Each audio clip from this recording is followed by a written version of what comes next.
प्रणम्य परमात्मानं सिद्धं त्रैलोक्यवन्दितम् स्वाभाविक चिदानन्द स्वरूपं निर्मलाव्ययम् शुद्ध जीवादिद्रव्याणां देशकं च जिनेश्वरम् द्रव्यसंग्रह सूत्राणां वृत्तिं वक्षे समासतम् जीवमजीवमदाह्वम् जिणवरवसहेण जीर्णनेतिष्ठम् देविन्दविन्दवन्दम् वन्दे तं सर्वदा शिरसा कहे जीव अजीव जिनवर वृषभ ने लोक में वे वंद्य सुरपति वृंद से वंदन करूं कर जोड़ मैं।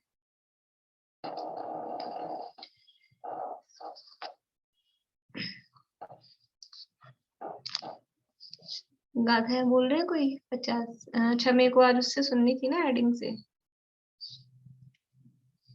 पहले मैं ये गाथा का अर्थ कर लेते हैं अपन, फिर मैं सुनती हूँ आप लोगों से।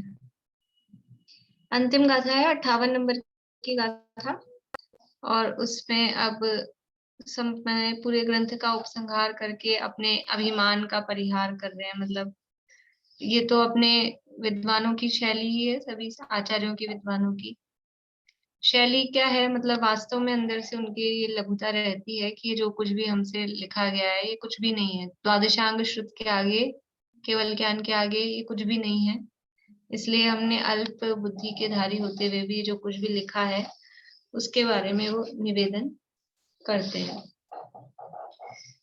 देख, इसकी ये क्या है कि गाथा कुछ अलग, मतलब ये जो छंद है ना कोई दूसरा है, तो इसकी राग वो वाली नहीं बैठेगी जो अपन हमेशा बोल रहे हैं। देखिए बोलती हूँ मैं, पीछे बोलिएगा आप, रेणु जी आप बोलिएगा। पूर्णिमा आंटी आपको आती है क्या इसकी राग कुछ अलग? हाँ बोलिए, तो फिर आप बता दीजिए, आप बोल के बताइए।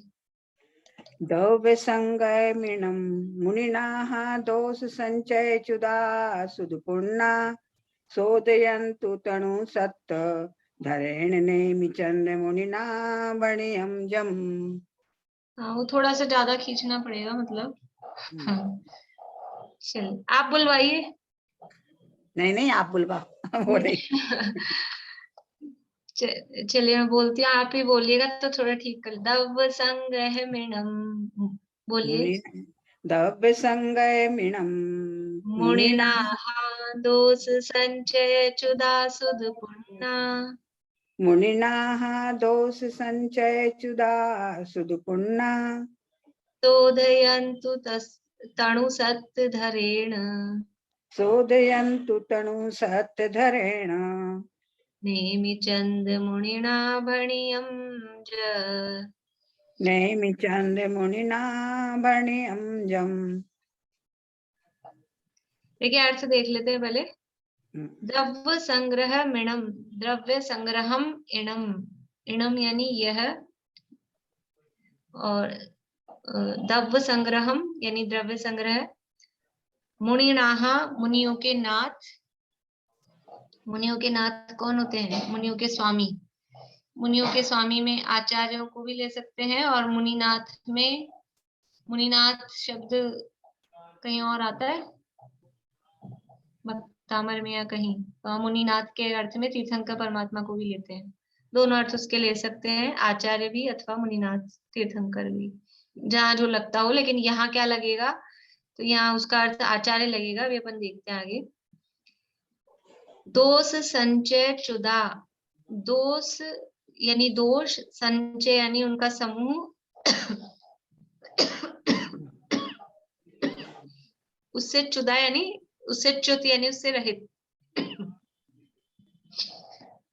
सुदुपुन्ना, सुदुपुन्ना यानी श्रुतपूर्ण, श्रुतपूर्ण यानी श्रुत ज्ञान में पूर्ण, सुदुपुन्ना। दोष संचय चुदा, दोषों के समूह से रहित, उससे च्युत, और सुदुपुन्ना शुद्ध ज्ञान में पूर्ण। शोधयन्तु, शोधें, उसको शुद्ध करें, शोधयन्तु। तणु सत्य धरेण, तणु यानी छोटा, अल्प, लघु, अल्प, सुत्त, सत्य, सत्य यानी श्रुत, और उसके धरेण यानी उसके धारी। तणु सुत्त धरेण होना चाहिए, हाँ सुत्ती है ना इसमें, हाँ मैं सत्य क्यों पढ़ रही हूँ। तणु सुत्त धरेण यानी अल्प श्रुत का धारी।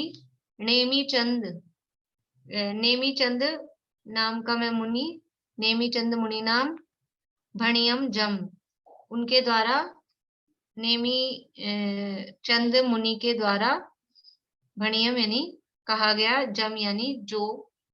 ये तो शब्दों के अर्थ हुए, अब अर्थ क्या बनेगा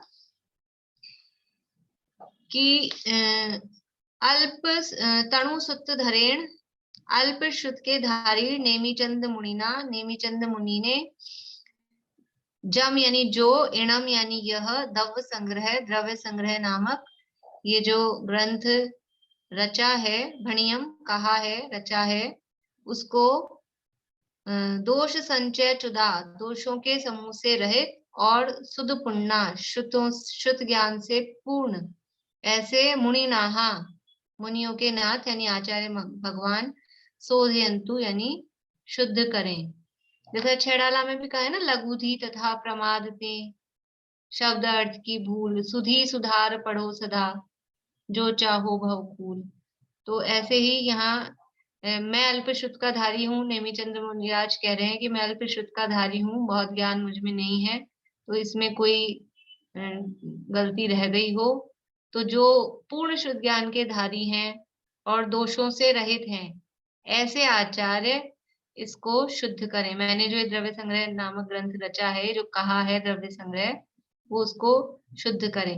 तो इसमें दोनों कंडीशन कह दी, एक तो कोई गलती हो गई हो, गलती कौन सी होती है, भाव की भूल तो होती नहीं है, जो भी मुनिराज हैं, विद्वान हैं, भाव की भूल नहीं है, शब्दों की, अर्थ की कहीं ना कोई मिस्टेक अगर हो गई हो तो उसको, लेकिन कौन शुद्ध करें, अपन शुद्ध करने लग जाएं क्या कोई भी, कि उन्होंने वो कह के गए हैं कर दो शुद्ध। तो जैसे छेड़ाला में भी कहा, सुधी, सुधी यानी जो विद्वान है, बुद्धि के धारी हैं, और यहाँ तो साफ ही लिख रहे हैं कि जो पूर्ण शुद्ध ज्ञान के धारी हैं, दोषों के समूह से रहित हैं, ऐसे आचार्य महाराज शुद्ध करें।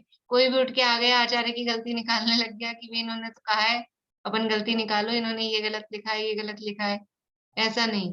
जो पूर्ण, क्योंकि मैं तो अल्प श्रुत का धारी हूँ, तो मुझसे अधिक यानी पूर्ण श्रुत के धारी जो हों और जो निर्दोष हों, कि जिनमें, निर्दोष का मतलब है राग द्वेष से रहित हों, राग द्वेष के वशीभूत होंगे तो वो शोधन नहीं कर पाएंगे।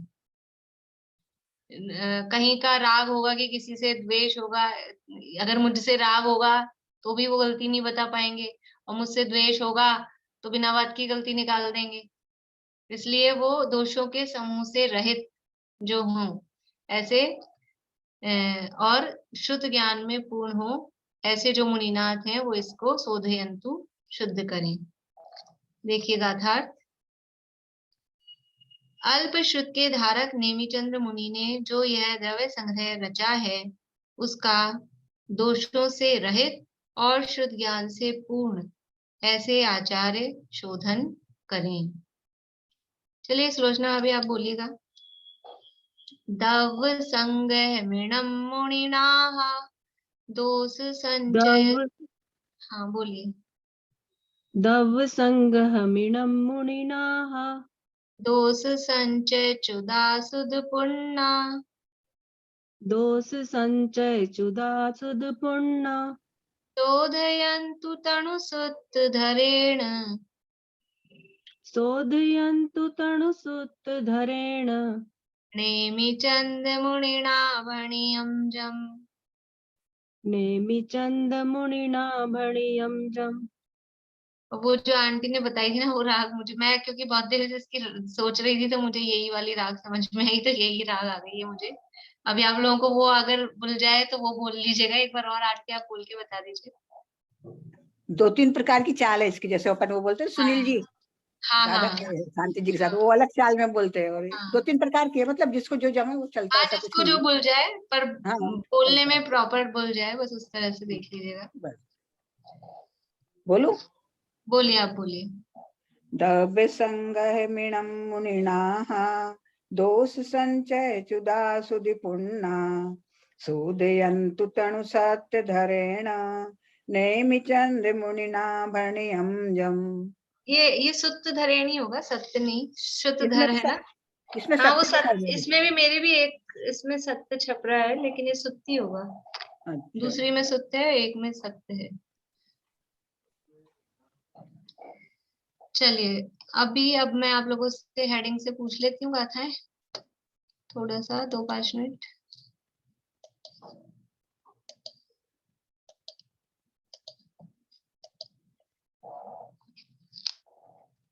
आगे वाली बता पाएंगे, ये जो तीसरे अधिकार की है, या 2 अधिकार की पूछ लेते हैं अभी, सबको नहीं हो पाएगी शायद।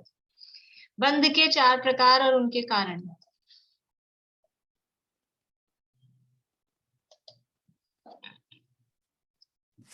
पैडिटिति अणुभाग पदेश भेदादु चतुर्विधो बंधो जोगा पैडि पदेशा तिदि अणुभागा कषाय दोन्ति। अस्थिकाय का लक्षण। अस्थिकाय किसे कहते हैं?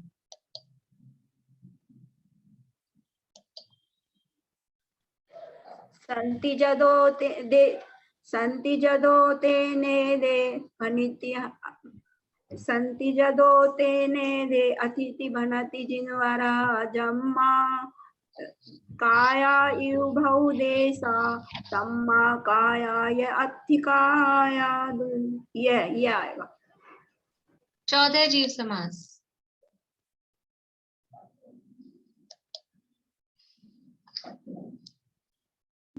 समनामनानेया पंचेन्द्रिय निमना पड़े सर्वे बादल सुह में इंदी सर्वे पजति दिराय। भावाश्रव और द्रव्याश्रव का स्वरूप।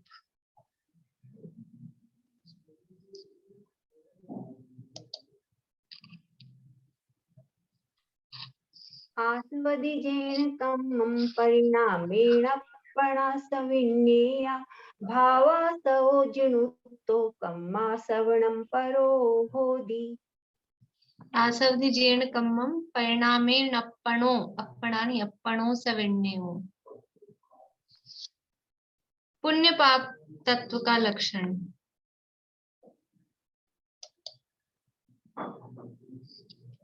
अशुभ भाव जुत्ता पुन्नम पावम हवन्ति खलु जीवा साधम सुहाउ नामम पुन्नम पराणि पावम गोदम, गोदम पुण्यम पर। साधम सुहाउ नामम गोदम पुन्नम पराणि पावम। मोक्ष का लक्षण और भेद।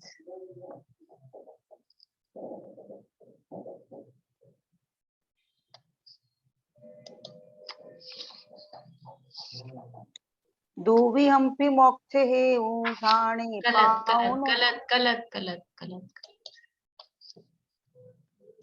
श्लोचना भाभी।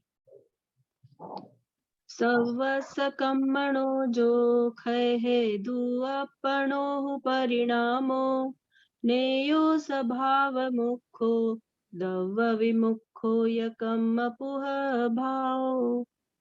बढ़िया। आकाश द्रव्य का लक्षण।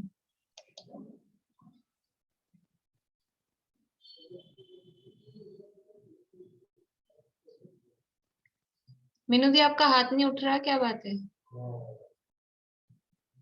अविघासितानि जोगं जीवाधीनं वियाणि आयासं जैनं लोकागासं लोकागासमिति तुभ्यम्। उद्गल द्रव्य की पर्याय।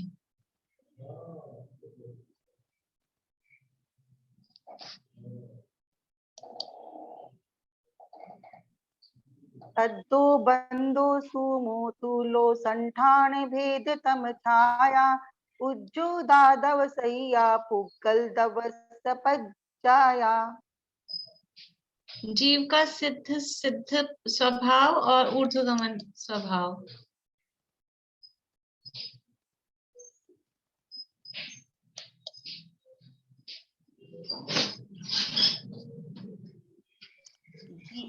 जीवो में ये वाली आएगी क्या? नहीं, चलिए रेखा जी। ढीकम्मा अठ गुणा किंचुना चरम देद सिद्धा लोया गठिदा चिड़िंचा उत्पाद वहिम संजुता। 14 मार्गणा स्थान की गाथा, गाथाओं में नहीं है, अलग से।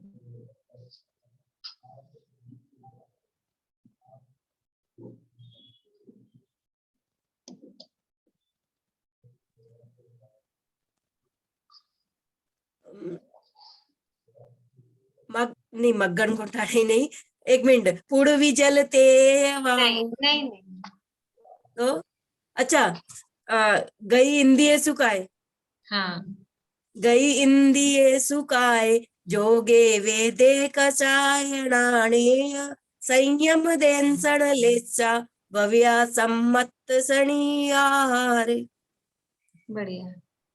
और गुणस्थान वाली गाथाएं किनको याद है?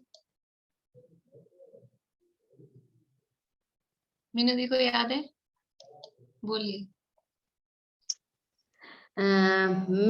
मिच्छो शासन मिस्सो अविरद सम्मोय देश विरदोय विरदा पमत इदरो अपूव अन्य ठिठ सुमोय उबसंत क्षीण मोहो संजोगी केवली जिणो अयोगीय 14 गुण ठाणाणी यह कम्मेण सिद्धाय नायवा।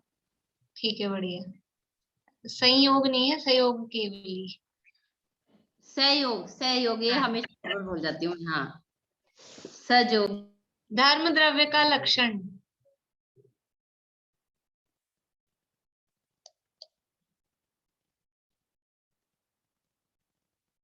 चमेली आंटी बता रहे हैं।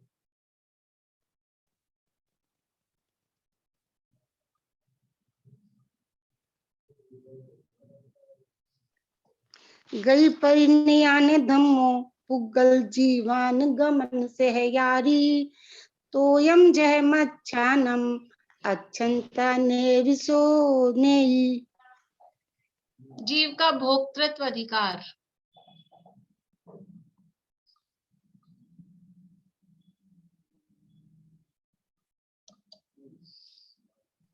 व्यवहारे सुवे दुखम पुगल कम फलम भंबुजेगी आधा निश्चय न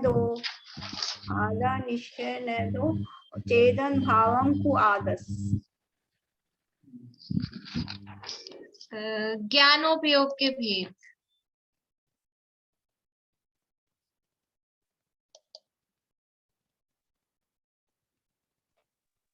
नाना वर्णाधीनम जोगम जम नहीं, पुगलम। नहीं, नहीं, नहीं। मैं बताती हूँ, एक सेकंड। नाणम अठवी अपम मदिसुद्धियो हि अनान नानानि मणपज्जव केवलम विपचक परोक्ष भेयम च। जीव के 9 अधिकार।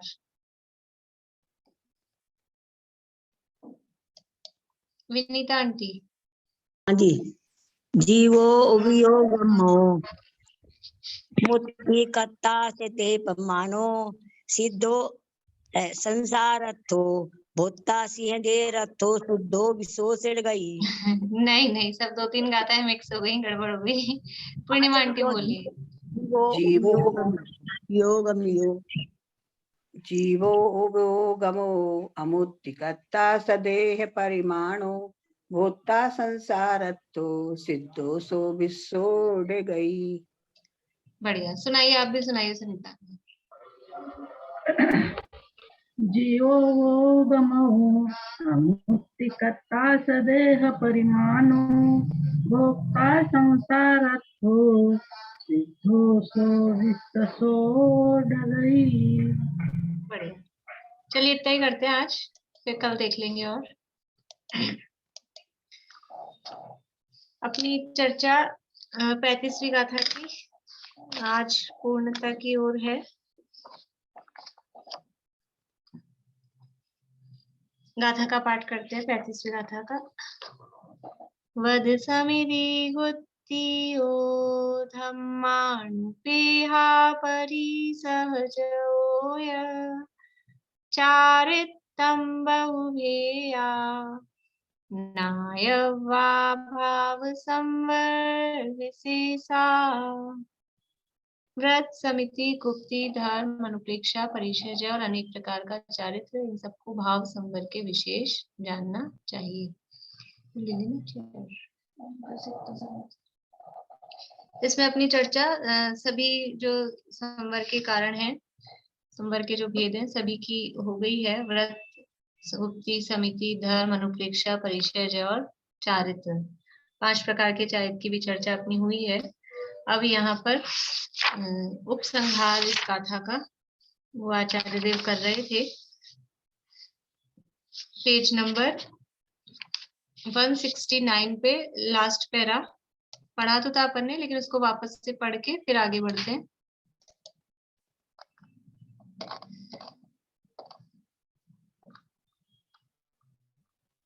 इस प्रकार व्रत, समिति, गुप्ति, धर्म, 12 अनुप्रेक्षा, परिचय और चारित्र रूप भाव संवर के कारणों का जो व्याख्यान किया, उसमें निश्चय रत्नत्रय के साधक, व्यवहार रत्नत्रय रूप शुभोपयोग के प्रतिपादन करने वाले जो वाक्य हैं, उन्हें पापाश्रव के संवर के कारण जानना, और जो व्यवहार रत्नत्रय से साध्य शुद्धोपयोग लक्षण वाले निश्चय रत्नत्रय का प्रतिपादन करने वाले वाक्य हैं, उन्हें पुण्य पाप इन दोनों के संवर के कारण जानना।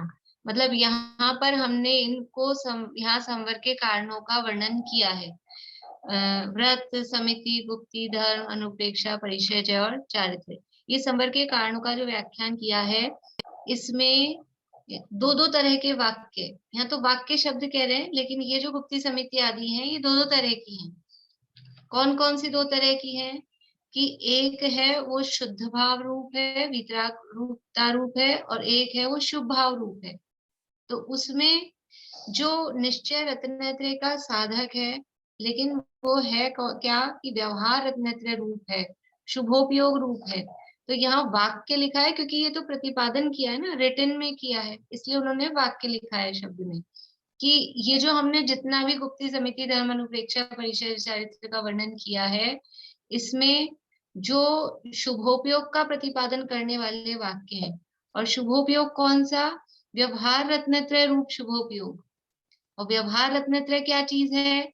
कि जो रत्नत्रय नहीं है, वास्तव में सच्चा मोक्ष मार्ग नहीं है, लेकिन सच्चे मोक्ष मार्ग का साधक है। निश्चय रत्नत्रय का साधक है, सच्चे मोक्ष मार्ग के साथ में होता है, उसका निमित्त होता है। उस दिन भी ये चर्चा अपनी चली थी, जो मोक्ष मार्ग तो नहीं है लेकिन मोक्ष मार्ग का निमित्त और सहचारी है, उसे व्यवहार मोक्ष मार्ग कहते हैं, वो व्यवहार रत्नत्रय है। जैसे निमित्त किसे कहते हैं? कि जो खुद तो कार्य रूप परिणमित नहीं हो रहा है, लेकिन कार्य के होने में सहायक होता है, उसे निमित्त कहते हैं। ऐसे ही यहाँ व्यवहार से, किसी भी चीज को व्यवहार से कहा जा रहा है, यहाँ तो मोक्ष मार्ग की बात चल रही है, रत्नत्रय की बात चल रही है, उसको व्यवहार से कहा जा रहा है। इसका मतलब क्या है? कि वो सच्चा नहीं है, एक्चुअल नहीं है, निश्चय नहीं है, लेकिन निश्चय के साथ में होता है, उसके आगे पीछे होता है, इसलिए उसको व्यवहार नाम देते हैं। तो जो निश्चय मोक्ष मार्ग का साधक है, ऐसा व्यवहार रत्नत्रय रूप जो शुभोपयोग है, वो शुभोपयोग का प्रतिपादन करने वाले जो वाक्य हैं, वो क्या है? वो भी संवर के कारण है, लेकिन कौन से संवर के कारण है? पापाश्रव के संवर के कारण जानना। और जो व्यवहार रत्नत्रय से साध्य शुद्धोपयोग लक्षण वाले निश्चय रत्नत्रय का प्रतिपादन करने वाले वाक्य हैं, उन्हें पुण्य पाप इन दोनों के संवर के कारण जानना।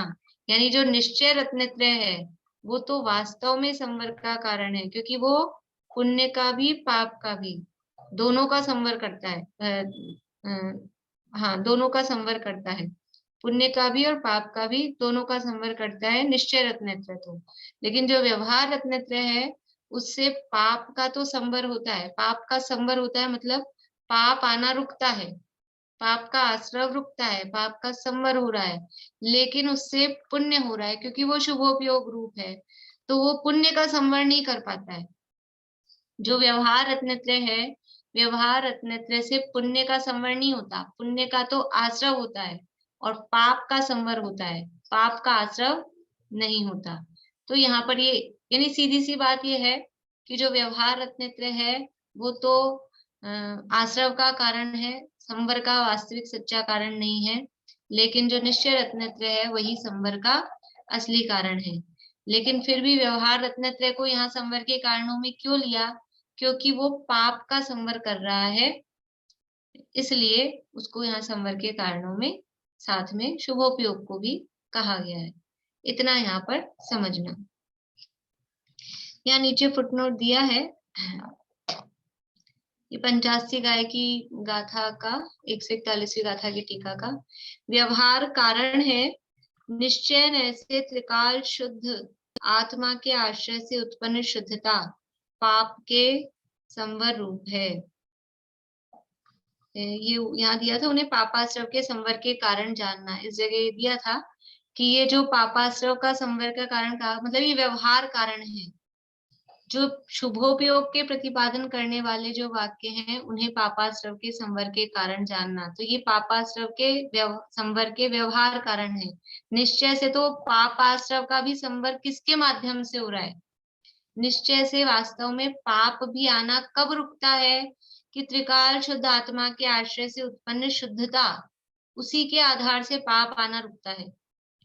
देखो कर्णन योग से ये सब बातें समझ में आती है कि हम कितना भी शुभ भाव कर रहे हो, पूजन पाठ व्रत उपवास स्वाध्याय नियम संयम जो भी, कितने कर्म बनते हैं सामान्य से जीव को, कितने कर्म बनते हैं? 7 कर्म निरंतर बन रहे हैं, आयु कर्म को छोड़ दें, 7 कर्म निरंतर बन रहे हैं। 7 कर्म में से कितने कर्म फुल फ्लैश पाप रूपी होते हैं? 7 में से कितने उंगली से बता सकते हैं? बढ़िया, 4 घातिया कर्म है, वो फुल फ्लैश पाप रूपी है, उनमें पुण्य का काम ही नहीं है। तो जब तक शुद्धात्मा का आश्रय नहीं है, केवल शुभ भाव हो रहा है बाहर में, तो वो पाप का भी संवर नहीं हो रहा है, पाप भी चले ही जा रहा है निरंतर। लेकिन जब शुद्धात्मा का आश्रय होता है, यानी सम्यक दर्शन प्रकट हुआ, तो पाप का संवर होता है कि नहीं होता है?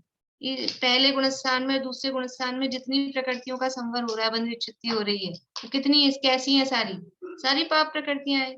एक इंद्रिय विकलेंद्रिय नरक तिर्यंत, ये सारी जो प्रकृतियां हैं सब पाप प्रकृतियां हैं। तो ये बात यहाँ कह रहे हैं कि ये जो कहा कि शुभोपयोग है उससे पापाश्रव का संवर हो रहा है, ये भी व्यवहार कथन है। पापाश्रव का संवर भी वास्तव में शुद्धात्मा के आश्रय से ही होता है। वास्तव में वो शुभ भाव से भी पाप का संवर नहीं हो रहा। शुभ भाव के समय भी पाप तो बन ही रहा है, चल ही रहा है, संवर कहाँ हो रहा है? चल ही रहा है। तो पाप का संवर वास्तव में कब होता है, किसके माध्यम से होता है?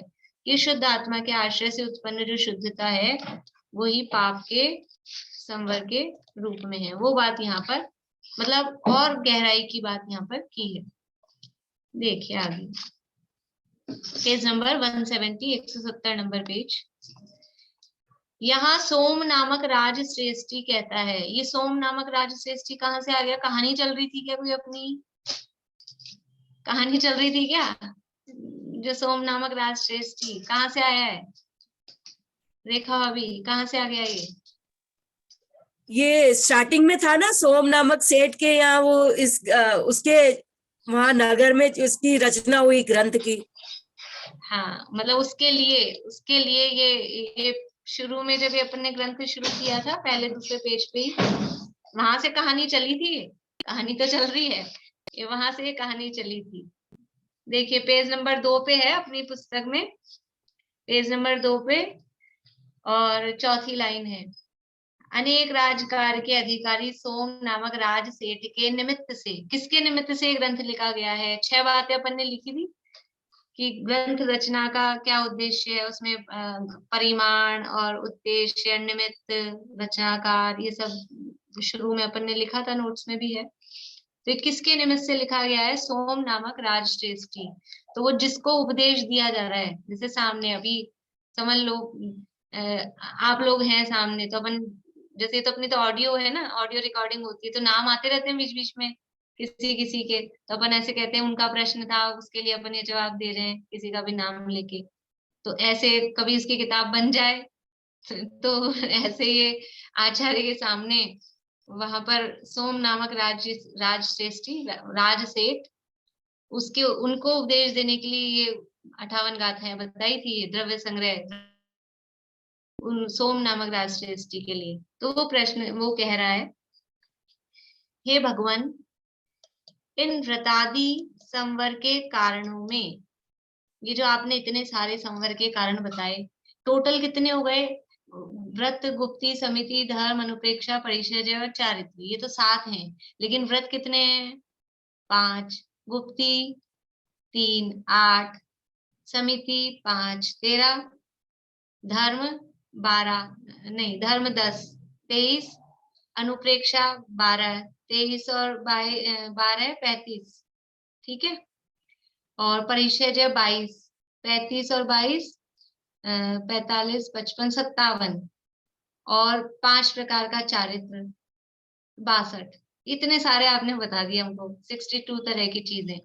अब वो कह रहे हैं कि इन व्रतादि संवर के कारणों में, ये जो आपने 62 हमको बताए, इसमें संवर अनुप्रेक्षा ही सारभूत है।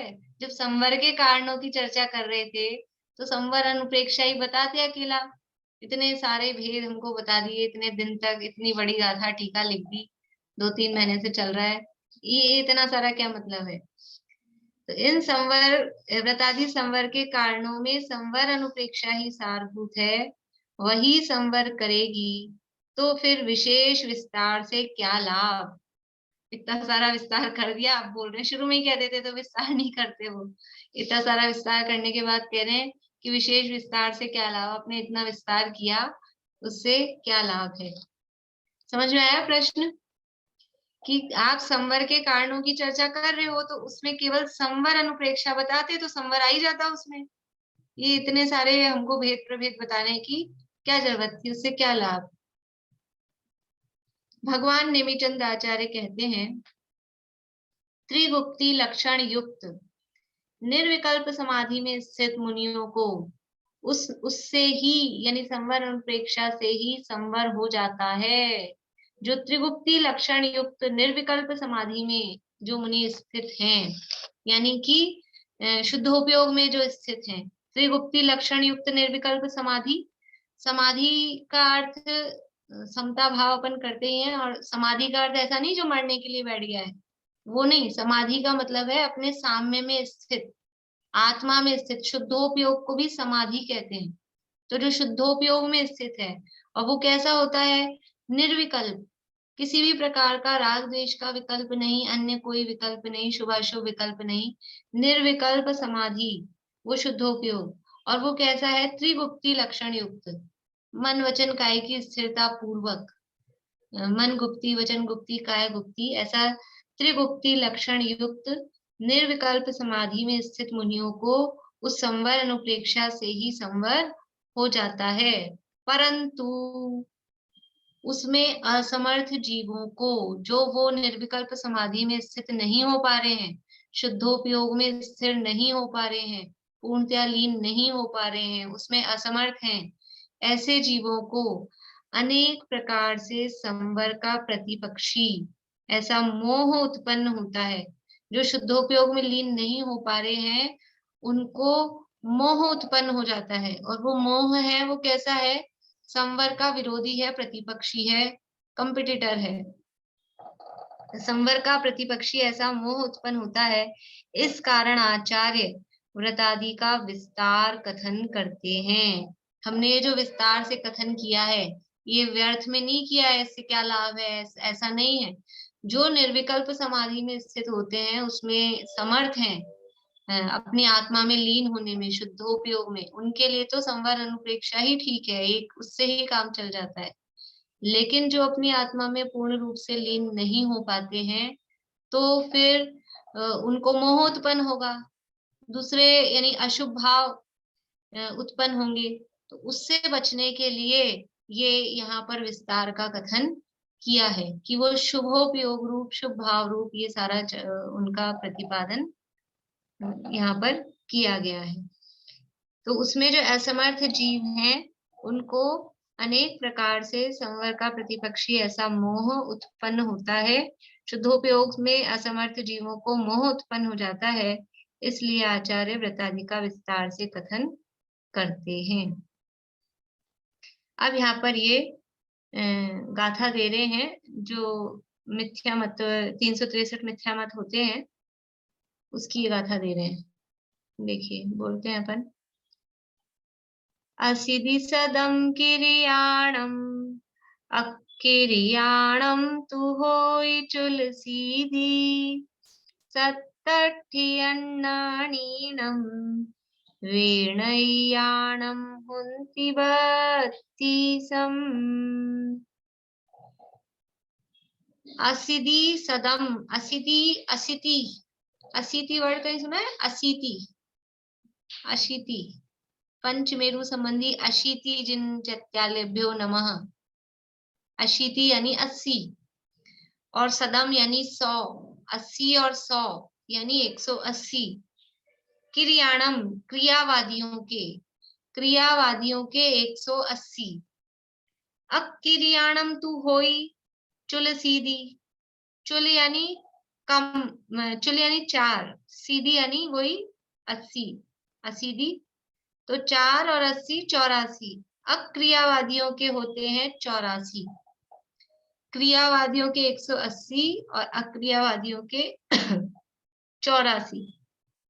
सत्तठी अन्नानीनम, सत्तठी यानी 67, 67, सत्य यानी 7 और 60 यानी 60, 7 और 60 वो हो गए 67, 67।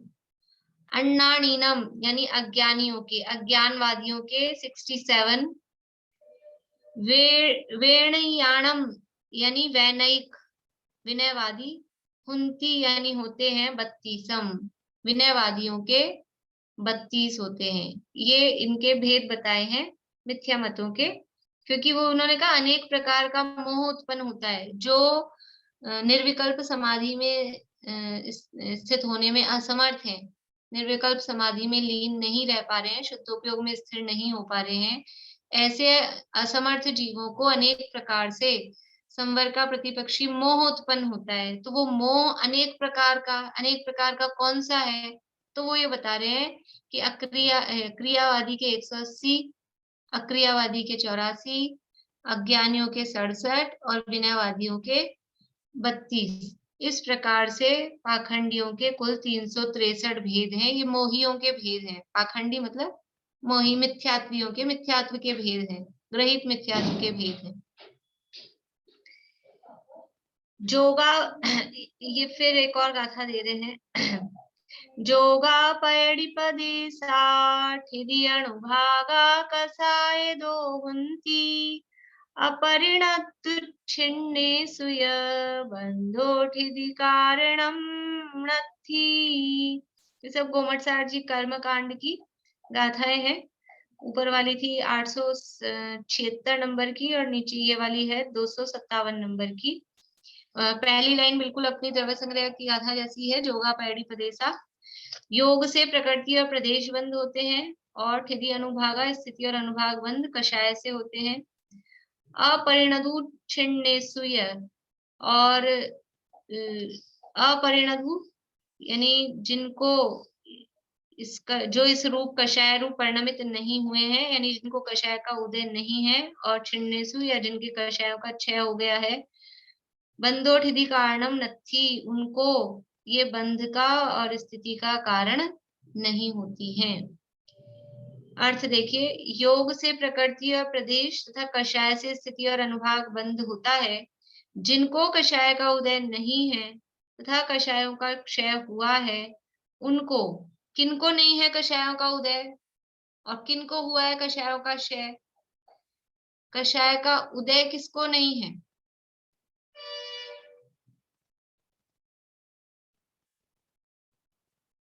बेला भाभी आप बताओगे?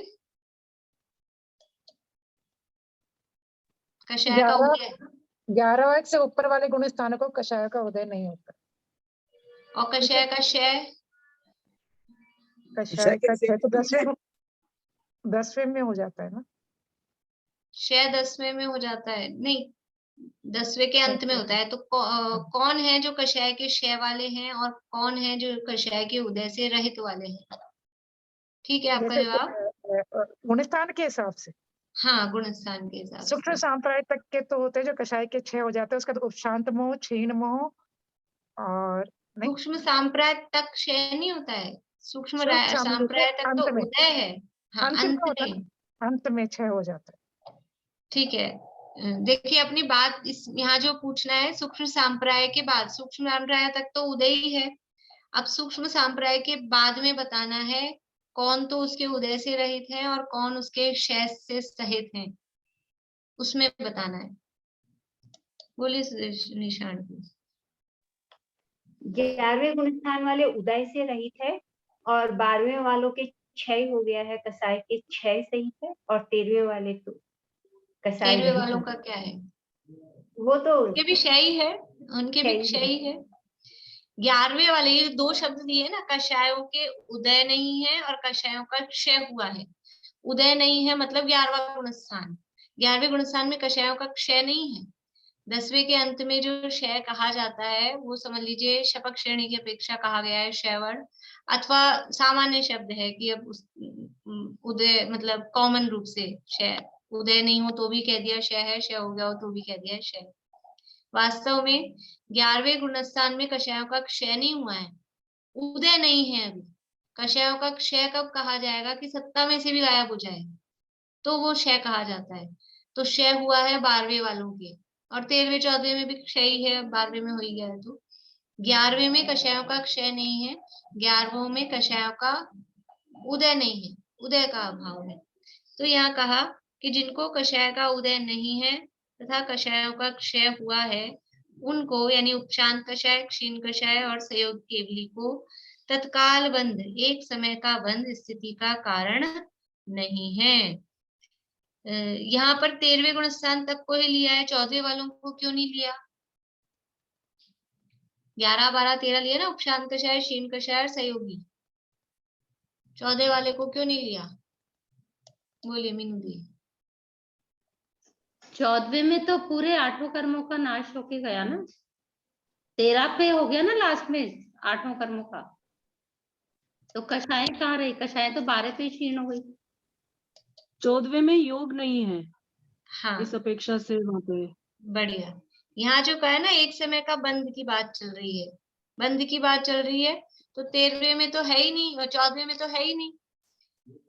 13वें तक ही आश्रव है ना, ईर्यापथ आश्रव। 11, 12, 13 में ईर्यापथ आश्रव है। ईर्यापथ आश्रव होने पर भी वहां पर बंध नहीं है। क्यों नहीं है? क्योंकि वहां पर कषाय का उदय भी नहीं है और कषाय का किसी भी रूप में वहां पर सद्भाव नहीं है, तो उनको स्थिति और अनुभाग बंध नहीं हो पाता है। इसलिए वो उनका एक समय का जो बंध हो रहा है वो स्थिति का कारण नहीं है। 14वें में तो योग ही नहीं है, तो कर्म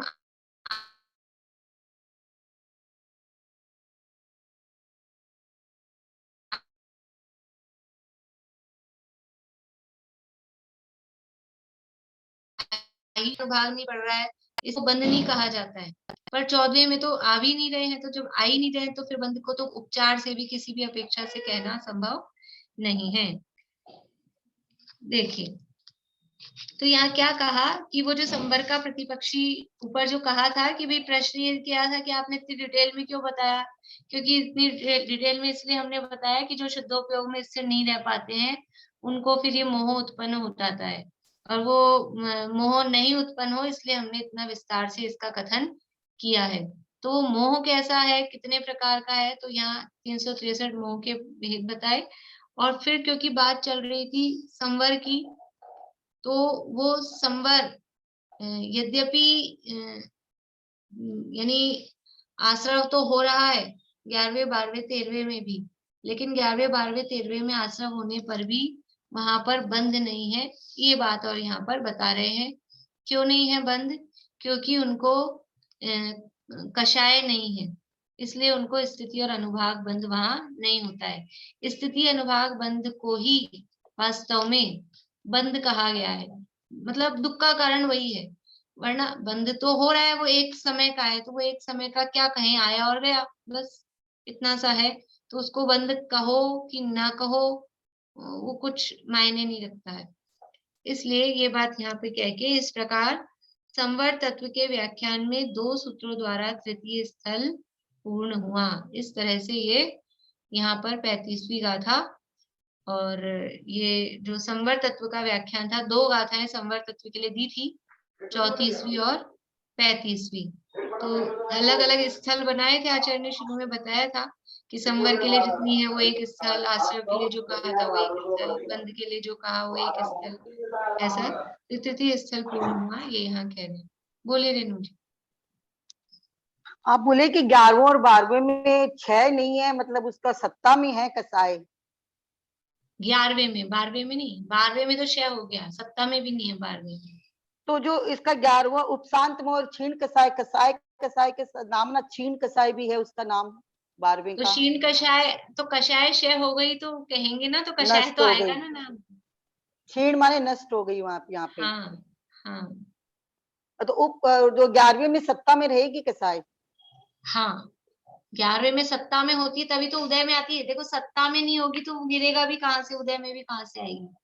सत्ता में है तभी तो वो गिर के उदय में आ जाती है। सत्ता में ही नहीं होती है, जिस जीव के सत्ता में ही नहीं है वो नहीं गिर सकता है। शायद सम्यक इसीलिए दर्शन हो गया। उपसम से नीचे आ जाता है इसीलिए। हाँ, चाहे सम्यक तो औपशमिक हो, चाहे चारित्र औपशमिक हो, अगर औपशमिक है तो गिर जाता है, गिर सकता है। लेकिन अगर शायिक हो गया है, चाहे सम्यक तो चाहे चारित्र, तो फिर गिरने का सवाल नहीं है, फिर नहीं गिर सकता है। शायिक सम्यक दृष्टि भी चौथे से नीचे नहीं जा सकता है, क्योंकि वो उसके पास वो चीज ही नहीं है, उदय में ही नहीं आएगी, उसके पास मिथ्यात्व की सत्ता ही नहीं है, वो मिथ्यात्व में जाएगा कैसे? सत्ता होगी तो जाएगा, और नया बंद करता नहीं है चौथे वाला, उसकी बंद विच्छिति तो पहले में ही हो गई है। भाई सत्ता में नहीं है, नया बांध ले, तो नया बंद करेगा नहीं। अब सत्ता में है नहीं तो फिर उदय कहाँ से आएगा? उदय तो या तो बंद किया हो, और बंद किया होगा तभी सत्ता में आएगा, तो बंद में भी नहीं है, सत्ता में भी नहीं है, इसलिए उदय में भी नहीं आएगा। इस तरह से ये अपनी गाथा पूर्ण हुई है। अब अपन कल से थोड़ा थोड़ा रिवीजन करेंगे। मैं भी थोड़ा प्रयास कर रही हूँ कि उसको कंप्लीट कर सकूं नोट्स को, लेकिन फिर भी शायद जब तक एग्जाम होंगे तब तक ही वो पूरा हो पाएगा। पर उसमें ये है कि वो पहले मेरा विचार ये था कि वो 3 लोग का विषय विस्तार से उसमें लिखूं, लेकिन अभी मैंने उसको तो ड्रॉप करके वो शॉर्ट में मतलब केवल एक चार्ट बना दिया है। बाकी वो क्योंकि इसमें बहुत डिटेल में दिया ही है, अपने एक एक पूरा जम्बू द्वीप का भी पूरे देशों के नाम वाम सब दिए हैं। ज्योतिष लोक का भी बहुत डिटेल में इसमें दिया है, यदि भी वो थॉरिट ऐसा है दिखने में पैराग्राफ जैसा, लेकिन दिया डिटेल में ही। तो उसको छोड़ के फिर बाकी का जो आगे का होगा, तो अगर मैं 2-4 दिन में उसको फिर कर पाऊंगी तो आप लोगों को दे दूंगी, नहीं तो फिर आप लोग इसका करेंगे और अपन रिवीजन कल से करेंगे। थोड़ा थोड़ा आप लोग पढ़ के आना, तो अपन जल्दी जल्दी आगे बढ़ सकेंगे। और कुछ आप लोगों के प्रश्न भी होंगे तो वो भी देख सकेंगे। अभी बीच में अपन ने एक बार तो थोड़ा सा किया ही था पीछे पीछे का, लेकिन और एग्जाम के पॉइंट ऑफ व्यू से बुक में जो है, बुक के हिसाब से ही आप लोग करना। एक्स्ट्रा जो पढ़ा है वो एक्स्ट्रा में ही रहने देंगे, और फिर कुछ होगा तो मैं आपको बता दूंगी। बाकी बुक को ही आप जितनी ये गाथा के अपने पेज नंबर 115 से लेके 170 इतने पेज हैं, ये पेज आप लोगों को पढ़ने हैं। उसी में से अभी पेपर तो मैं अब बनाऊंगी, तो उसी के आधार पे पेपर होगा। बोलिए नीलम भाभी। 35वीं गाथा में से ही लेंगे एग्जाम आप? हाँ, पेज नंबर 115 से 170। मेरे को ये जो परावर्तन है, पंच परावर्तन, उसमें मैं कल आपका ऑडियो सुन रही थी, तो उसमें जो पर क्षेत्र परावर्तन है ना, उसका थोड़ा सा समझा सकते हैं क्या? कल आप पूछिएगा शुरू में, फिर अभी है ना, अभी तो अपना टाइम हो ही गया है। कल मैं शुरू आपका में परावर्तन का सुन रही थी, 5-6 ऑडियो क्लिप सुना था मैंने, तो वो पर परावर्तन का लास्ट का कुछ समझ में नहीं आया मेरे को। हाँ, तो एक तो आप ये ध्यान रखिएगा कि आप मतलब ये आपको क्या पूछना है, बाकी फिर मैं शुरू में आप याद दिला देना, और भी किसी को ऐसी हो तो कल पहले बता देना आप लोग, तो पहले वो ले लेंगे, फिर अपना रिवीजन जो नहीं होगा तो फिर आगे कुछ करेंगे। और 115 से 170 पेज तक रीड मतलब पढ़ना है क्या? हाँ,